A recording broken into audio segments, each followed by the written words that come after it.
কিন্তু গতকালকে আমরা একটা রাজসাক্ষী পেয়েছি।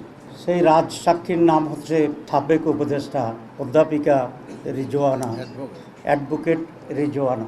তিনি একটা সাংবাদিকের সাথে কথা বলে এটা প্রকাশ করেছেন যে আমরা যারা তাঁর ভাষায় নারীদের উপযুক্ত অধিকারকে নিশ্চিত করতে পারে নাই, তারা বিরোধী দলে থাকলেও আমরা কিন্তু তাদেরকে মূলধারা বা প্রধান শক্তি হিসাবে আমরা আসতে দিই নাই।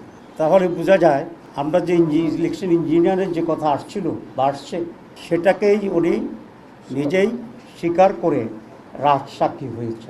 আমরা এখন এটাকে জানতে চাই ওনার কাছে বা তৎকালীন তত্ত্বাবধায়ক সরকারের কাছে এবং আজকের সরকারের কাছে যে তারা তাদের যোগসাজশে কি ইঞ্জিনিয়ারিংয়ের মাধ্যমে বাংলাদেশ জামাত ইসলামীকে মূলধারা বা প্রধান দল হিসাবে মেজরিটি পেতে তারা বাধাগ্রস্ত করেছে এবং সেটাতে দেয় না। এবং আমরা এটাও জানতে চাই মাননীয় সাবেক উপদেষ্টার কাছে যে এই ইঞ্জিনিয়ারিংয়ে ওনার সাথে আর কারা কারা জড়িত ছিল, পুরা গভর্নমেন্ট ছিল নাকি গভর্নমেন্টের একটি শক্তিশালী অংশ ছিল।